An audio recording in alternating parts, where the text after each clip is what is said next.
Can a clanker make a film? People are always telling me that my job is going to go away because I work in digital content and video production, and anytime I bring it up with somebody, it's like the rabbit and the stopwatch meme. They say, time's ticking. In 5 years, I've seen these crazy videos on social media that are AI generated, and in the next couple of years, they're probably going to be making AI generated movies. I had an executive at my workplace say that the AI is going to be making movies soon. And all I've wanted to say is that shit is not happening, bro. So in this video, I wanted to give a sort of breakdown of where AI is at in terms of how close it is to being able to make movies and what are the barriers that it currently faces to being able to do so. So I want to make kind of a even take that isn't just like, oh, I hate AI, and I'm certainly not glazing it. I'll say this setting up that I am no Clanker lover. I have dabbled with AI a lot. I'm certainly not an AI expert. And I will be siding with the humans in the upcoming Butlerian jihad. That all out of the way, there are basically, I think, 3 types of barriers the AI faces in being able to produce movies. Technical barriers, marketing and audience barriers, and economic barriers. So I'm going to start with technical barriers. So as I was editing this video, I realized that I didn't say a lot of funny quips in the video to keep it engaging and entertaining. So I've written out some of the worst possible on-theme jokes that I can think of, and I'm just going to cut those in throughout the video. Everyone is talking about how AI is the next big thing. But the biggest thing coming after that is BI. I myself have been staying 25 steps ahead of the curve by investing in ZI.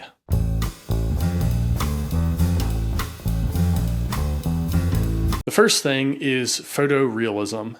This is what people kind of act like is the only barrier to being able for an AI to make movies. For one, that's just totally not the case.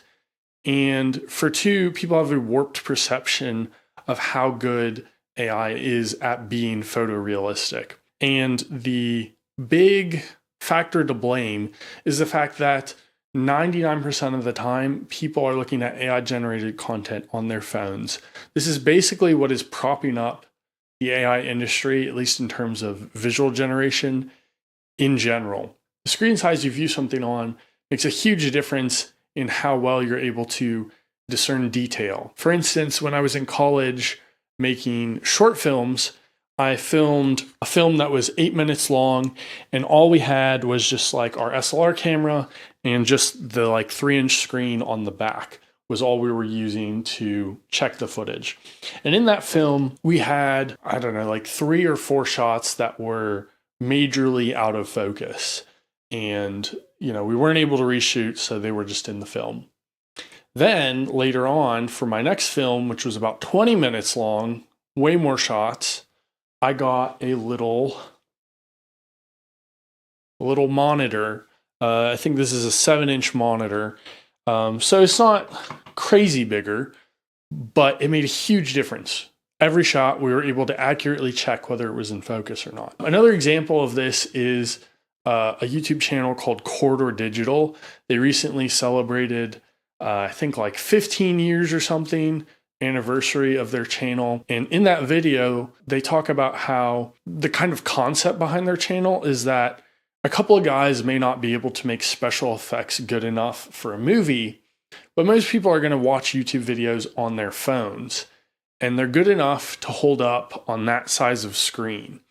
And in fact, they've had a number of videos that went viral in a era pre-AI, and people thought they were real. They had videos of robots going rogue and stuff, and people would share them thinking that it was a real video. So it really, really makes a huge difference.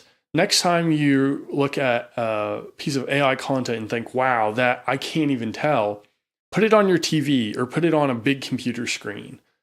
And I think you'll find that suddenly it doesn't hold up quite as well. The reality is we're not quite there in terms of photorealism. We've made huge progress, more progress probably on that front than any of the other technical things we'll go over, but we're not quite there yet, especially when we're talking about humans, human expressions, things like that.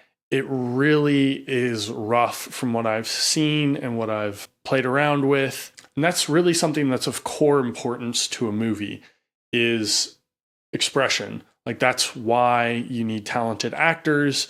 If you're having a emotional, character-driven movie that's going to resonate with people, it's very small details in facial expressions that really make all the difference. And we're not there yet. One of my biggest issues with language models is that they're not very inclusive of different body types. Because why does it only come in one size?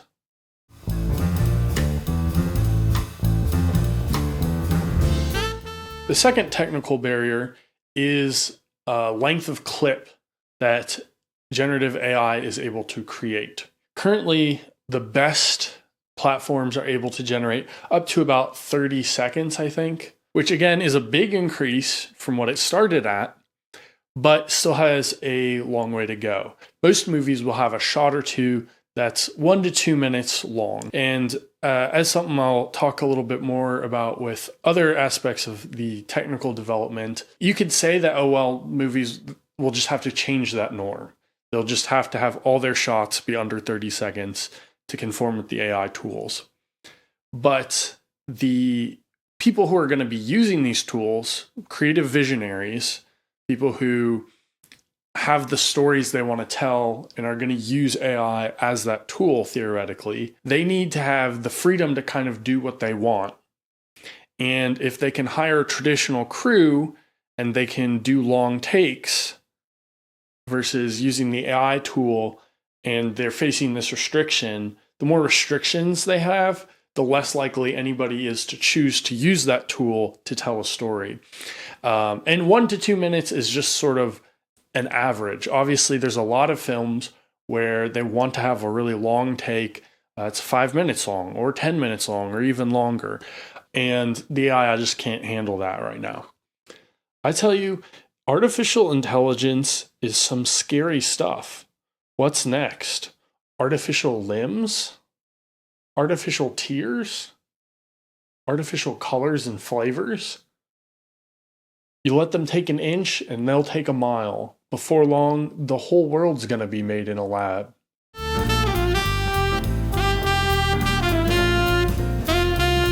The third technical barrier is perfect consistency. So again, when you're taking a look at content online and people are saying, wow, this looks really good, they're going to be able to generate movies using this, it's pretty much always a singular one-shot video.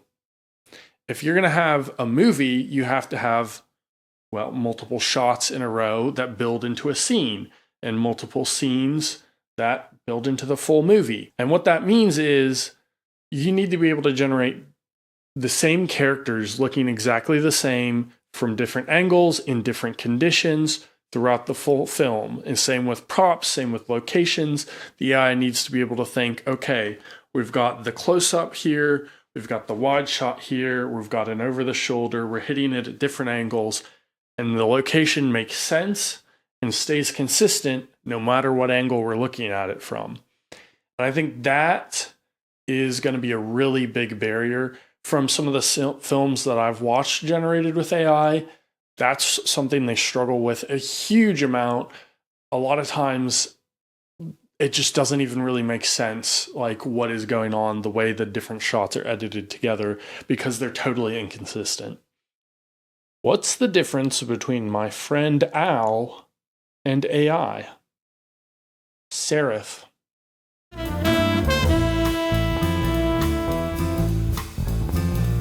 The fourth barrier has to do with the technical specifications of the video files itself. Right now, AI video platforms are generating extremely low bit, low color depth files. It's H.264. I'm not going to get into a whole thing about compression and color codecs, but it's basically very low quality. There's not a lot of range of colors. Smoothness between colors is going to be really bad. Totally not suitable for cinema. For cinema, you need something that's 12-bit color depth. Movie files are packaged into a thing called a DCP, and in that, the video file uses a format called JPEG 2000. Basically, it's split off into individual frames, all of which are at a 12-bit color depth. I did a little experiment myself. I took a clip that I generated from an AI, and then I used one of my cameras to film in ProRes RAW, which is a cinema grade standard 12-bit color. It is also 6K, which is a little higher than you'd need at cinema. Most cinemas shoot 2 to 4K, but a lot of generating platforms can't even do 4K yet. And basically what I saw there is the file size difference is about 100 times. Granted, JPEG 2000 is not quite as big as ProRes RAW, so it would be kind of in between that. But the point is, in order to reach the level of quality you'd need to project a movie at a movie theater, the AI model would have to be able to generate magnitudes higher of quality than it can now. And that's going to come with at least equal amount of increase in processing power that's needed to generate those clips, which is already a commodity that's in short supply. I think at this point, it may not even be possible with our current technology to generate something that's 100 times the current quality with AI. Obviously, streaming services have a much lower standard of quality, and you could project lower quality stuff at a movie theater, but the people who are going there are already going for the experience, to seeing it in the high quality. Everything's going to reach streaming eventually. You're not ever going to be able to project something that's like low quality in a movie theater and sell tickets. Large language model, I sure hope it does.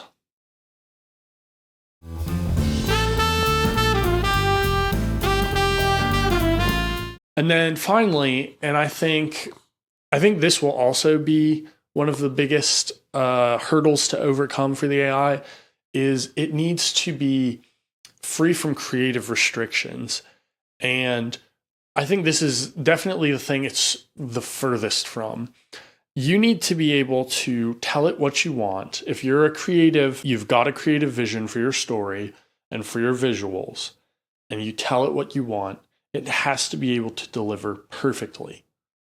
Otherwise, it's not going to be picked by storytellers as the tool. You can look at people like Kubrick or Christopher Nolan or basically any famous director, and you'll hear stories about how everything has to be just so. Kubrick is making his actors do 70 takes to get it right.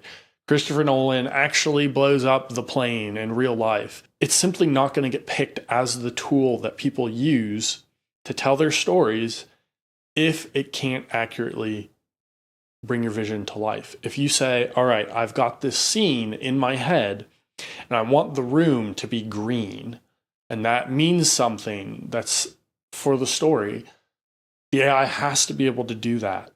And in my experience playing with these tools, it really can't. It doesn't understand sort of spatial locations. If I want something in the scene to be in a different area, it just has no ability to accurately respond to what I'm asking it to do, even after multiple attempts, rephrasing the prompt.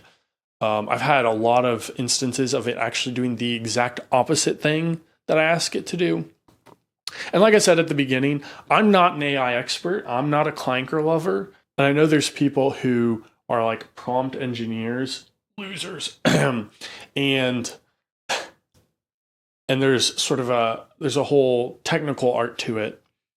But I feel like that defeats the entire purpose of it. If generating video with AI is its own hard technical skill that I have to spend 1,000 hours mastering like any other skill, what's the point? I could just learn Blender. I could just learn traditional animation, and I can bring my visions to life that way. And the other thing is watching films created by people who are those AI experts who, their name on YouTube is AI Director Dave, people who that's their whole thing. The works they're producing don't lead me to believe that you can really finagle things to be correct that much by getting your specific prompts right.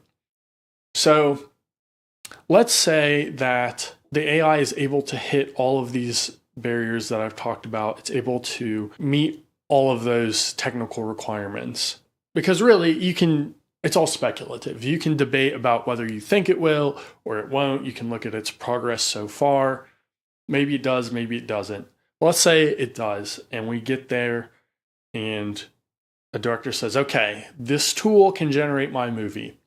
Now we come to how are we going to sell tickets to that movie?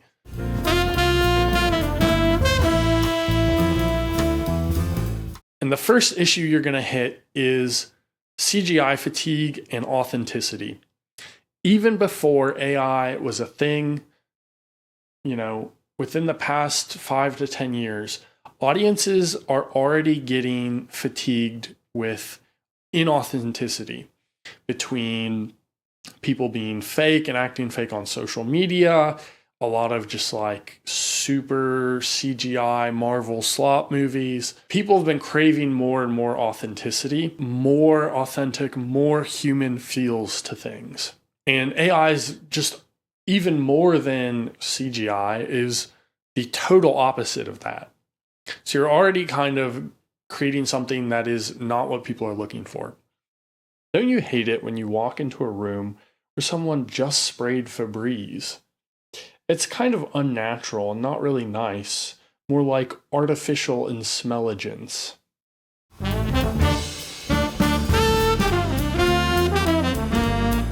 Then the second thing you're going to be dealing with is that AI already has a terrible reputation, right? The term AI slop is like super commonplace now. People associate it with being cheap, being low quality, scammy.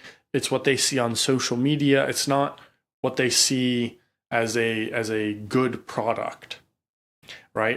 There's already been so many public scandals of events that were marketed with AI that turned out to be really bad, like that Willy Wonka thing. It's just, there's a lot of negative connotation around it. And so you're probably not going to be able to market it as like a novelty film, the way that they do with like the shot on iPhone movies. You're not going to be able to say, hey, this film was AI generated. Don't you want to see an AI generated film? Because most people probably don't. That would be more of a turnoff for more people than it would be getting people in the seats in the theater.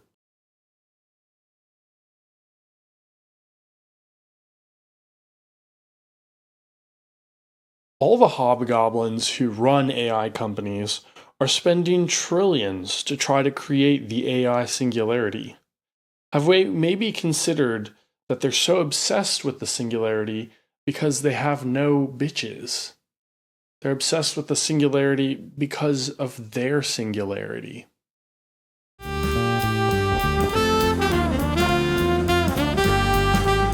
So another thing I've seen is CEOs of major tech companies saying that AI is inevitable and people are just going to have to adjust their standards, right? So even if it can't hit those technical markers, even if, it seems like there's not much of a demand for that, AI's inevitability is just going to steamroll over that. And, we're going to get AI films regardless of any of the things I'm talking about. And that's just a total misread of the market. The thing is, we have an overabundance of entertainment. It's not a race to the bottom like it is for many things, like consumer products or something. There's a lifetime, hundreds of lifetimes of free entertainment already. It's not like in order to view any kind of video, you're paying $30 a view every time. Every YouTube video is $30. Movie tickets are at least $30. It's not like that. Entertainment's abundant and free. So people are going to go for what they think is the best product. They're going to go for quality, not cheap, not quantity.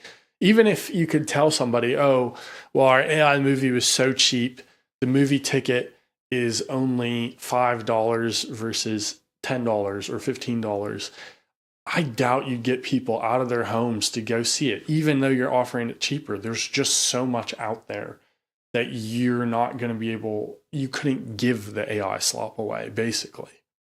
Data centers produce significant low frequency noise or infrasound, causing noise pollution and negative impacts on human health, including cardiovascular strain. In 2025, they consumed around 800 terawatts of energy, enough to power 75 million homes, as well as 100 million gallons of water per day. Well, that's not very funny.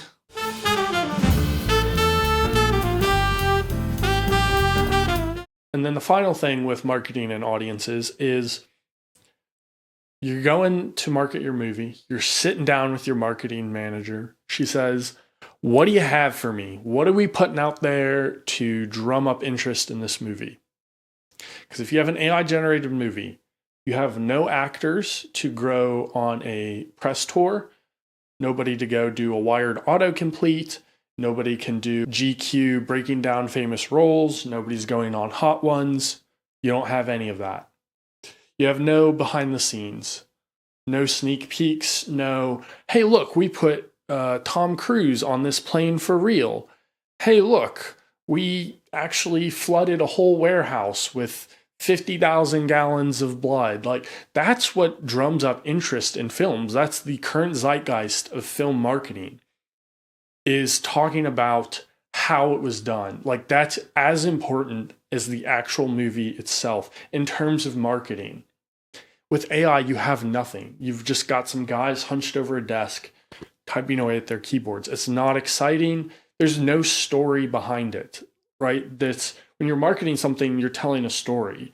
So there's got to be a story around the movie, not just the story inside of the movie. And you don't have that at all. It would be impossible to market a AI generated film.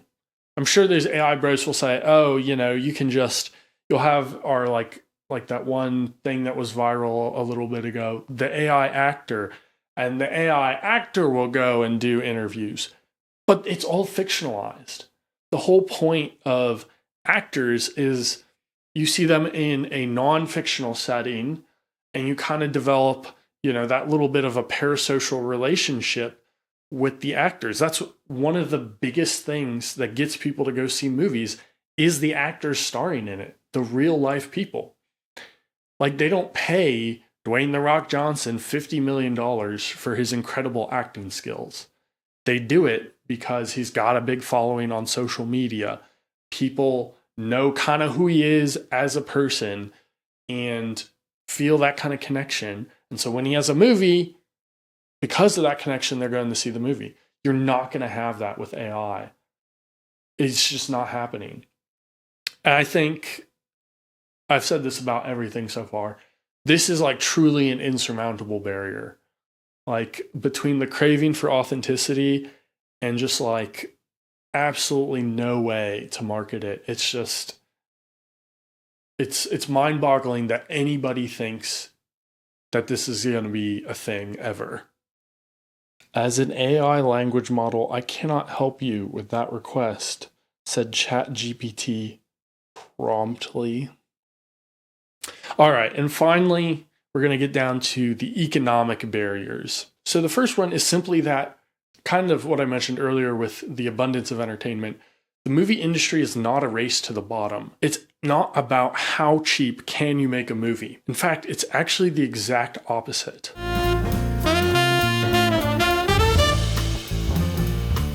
You've seen budgets for movies, $300 million, $500 million. And the truth is, especially with current filmmaking technology. You can make a film way cheaper than that. You could make probably a product that is 90% as good as your $500 million big budget blockbuster for 10% of the budget, using cheaper gear, talented but not well-known actors, intentional CGI. But the issue is, when you're making a blockbuster film, you're standing to make as much as $2 billion, right? That's the highest grossing blockbusters have made $2 billion. And when you stand to make $2 billion, if 10% difference in quality translates to 10% more ticket sales, it's worth an extra $100 million or more, because it's going to pay for itself. It's all about the returns for movies. It's not necessarily about how much you can save in the process of making it. Obviously, they do try to save money when they're making movies, but only insofar as it's not going to have any impact on ticket sales. So at the end of the day, it just doesn't even make sense. It's the total opposite of how the film industry operates in general. Have you seen that stuff about lonely women using AI as their boyfriend? Strange stuff. They won't date a guy, but they will date a center.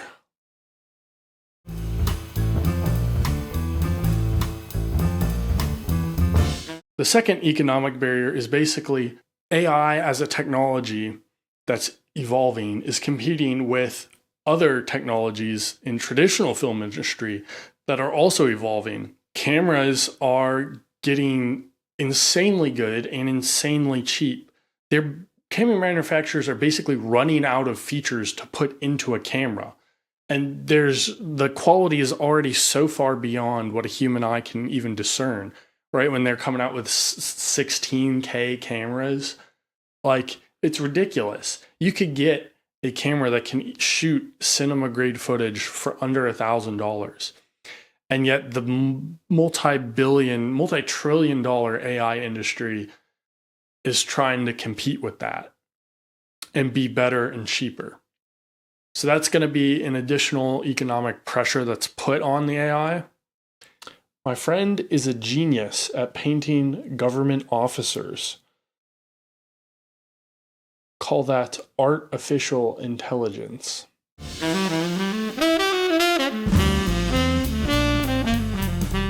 And then finally, what it really all hinges on is, can they survive long enough to break all these barriers? Because I'm sure you've heard a bunch of people talk about like an AI bubble. I'm not an economist, so I don't know. I don't have a prediction on what that looks like. I know very little about it, but these companies are spending billions and billions of dollars on the AI, bringing in very little revenue. They're just coasting on capital investments, and they're running out of sources of capital. So what it all hinges on is, it's like a race against the clock. Can they break every one of these barriers and take over the entire Hollywood industry before they run out of money? And purely what I've heard on, it's probably not. People seem to think that things are going to collapse this year, and they could have 5, 10, 15 more years of development, assuming they're able to break some of these barriers at all. So in conclusion, I wanted to give an actual breakdown of the whole AI movie question. I'm sick and tired. Stop telling me that, oh, I saw this thing, it looked great, and so AI movies are coming, because that's a totally unnuanced idea. And AI CEOs, repent. Stop trying to build God. Nobody wants that. You're not going to succeed. And finally, to the AI, if you do end up taking over everything, I've got one thing to say to you. Clanker!